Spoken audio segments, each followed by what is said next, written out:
নমস্কার বন্ধুরা, আমি অনিন্দিতা আপনাদের সকলকে স্বাগত জানাচ্ছি। আজকে আমি পালং শাক দিয়ে অনেকেরই অজানা একদম নতুন স্বাদের একটা রেসিপি শেয়ার করব। পুরো ভিডিওটি দেখার অনুরোধ রইল। আজকে রেসিপির জন্য এখানে দেখুন 1 মুঠো পরিমাণে কচি পালং শাক নিয়েছি, আর আগে থেকে ধুয়ে এটা পরিষ্কার করে নিয়েছি। এগুলো আপনারা কিন্তু কম বেশি করে নিতে পারেন। এদিকে দেখুন প্যানের মধ্যে কিছুটা জল দিয়েছি, জলটা হালকাভাবে গরম হয়ে গেছে।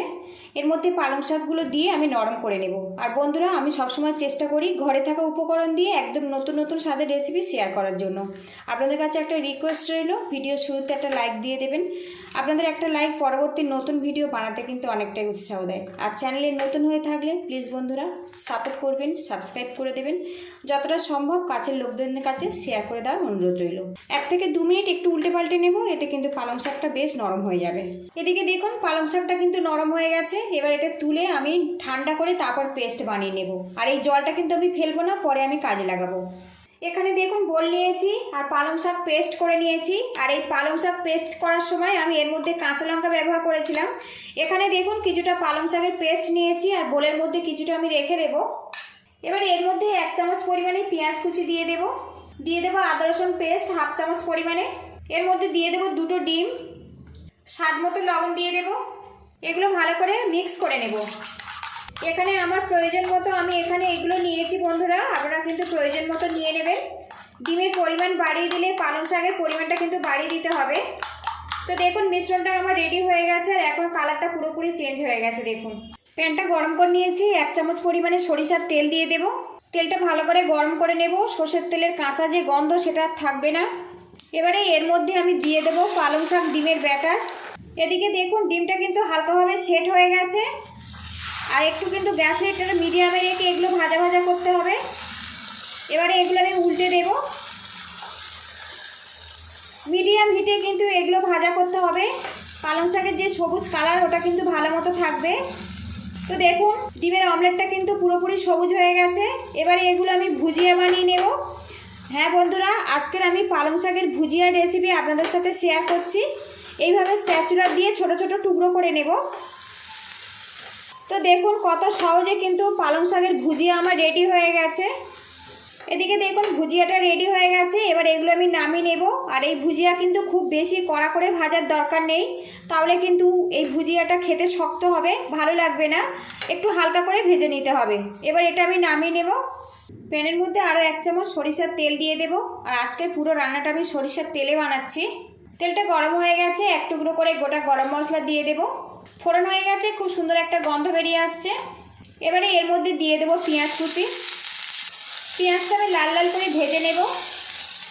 এবারে এর মধ্যে 1 চামচ আদা রসুন পেস্ট দিয়ে দেব। সামান্য লবণ ছিটিয়ে ভাজা ভাজা করে নেব। এবারে এর মধ্যে দিয়ে দেব গ্রেট করা টমেটো। এখানে আমার প্রয়োজন মতো মশলাগুলো ব্যবহার করছি। আপনারা যদি পরিমাণটা বাড়ান তো মশলার পরিমাণটা বাড়িয়ে দেবেন। কিছুটা গুঁড়ো মশলা অ্যাড করব। এর মধ্যে দিয়ে দেব কাশ্মীরি রেড চিলি পাউডার, কালারটা ভালো আসবে। দিয়ে দেব জিরের গুঁড়ো, দিয়ে দেব 1/2 চামচ পরিমাণে ধনের গুঁড়ো। সব গুঁড়ো মশলা আমি এখানে 1/2 চামচ করে ব্যবহার করছি। দিয়ে দেব ঝাল লঙ্কার গুঁড়ো, স্বাদ মতো লবণ। এখানে কোনো রকম হলুদের গুঁড়ো ব্যবহার করব না। দিয়ে দেব 2টো তেজপাতা টুকরো। মশলাগুলো কষিয়ে নেব।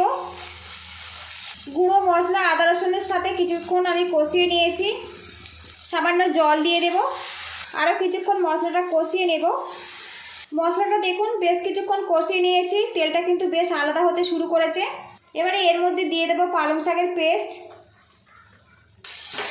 আর একটু নাড়াচাড়া করে নেব। তো দেখুন মশলাটা কিন্তু বেশ করে কষিয়ে নিয়েছি। এবারে এর মধ্যে পালং শাক সিদ্ধ জল দিয়ে দেব। আপনারা যতটা গ্রেভি পছন্দ করেন সেই মতো জলটা দিয়ে দিতে হবে। এদিকে দেখুন গ্রেভিটা বেশ কিছুক্ষণ ফুটিয়ে নিয়েছি। লবণ যদি কম হয় তো এই সময় দিয়ে দিতে পারেন। এবারে এর মধ্যে দিয়ে দেব গরম মশলা পাউডার। এখন কিন্তু আমার গ্রেভিটা পুরোপুরি রেডি হয়ে গেছে। এবার এর মধ্যে ভেজে রাখা দিয়ে দেব। ভুজিয়াগুলো দিয়েছি, কিছুক্ষণ রান্না করে নেব। তো বন্ধুরা, ডিম দিয়ে পালং তো আপনারা অনেকভাবে খেয়েছেন। একদম নতুন পদ্ধতিতে পালং শাকের ভুজিয়া একবার এইভাবে কিন্তু ট্রাই করে আপনারা দেখতে পারেন। এই রেসিপিটা কিন্তু ভাত রুটি পরোটা সবেতে অসাধারণ লাগে। একদম নতুন ইউনিক স্বাদের এই রেসিপিটা যদি ভালো লাগে তো একটা লাইক দিয়ে দেবেন। আপনাদের একটা লাইক পরবর্তী নতুন ভিডিও বানাতে কিন্তু অনেকটাই উৎসাহ দেয়। আর চ্যানেলে নতুন হয়ে থাকলে প্লিজ বন্ধুরা সাবস্ক্রাইব করে সাপোর্ট করবেন, আর পরবর্তী সময়ে যাতে নতুন নতুন রান্নার রেসিপি আপনাদের সাথে শেয়ার করতে পারি। দেখুন 1 থেকে 2 মিনিট এটা ফুটিয়ে নেব, একদম পারফেক্টভাবে তৈরি হয়ে যাবে পালং শাকের ভুজিয়া গ্রেভি। এদিকে দেখুন বন্ধুরা, পালং শাকের ভুজিয়া গ্রেভি পুরোপুরি রেডি হয়ে গেছে। এবার এটা নামিয়ে তারপরে আপনাদের সঙ্গে দেখা করছি। তো বন্ধুরা দেখুন, লুকিংটা দেখুন, একদম নতুন স্বাদের একটা রেসিপি। পালং ভুজিয়া রেসিপিটা যদি ভালো লাগে তো বাড়িতে এইভাবে ট্রাই করবেন। কেমন হয়েছে অবশ্যই কমেন্ট বক্সে জানাবেন। পুরো ভিডিওটির সঙ্গে থাকার জন্য অসংখ্য ধন্যবাদ। আপনারা ভালো থাকবেন, সুস্থ থাকবেন, দেখা হবে নেক্সট ভিডিওতে।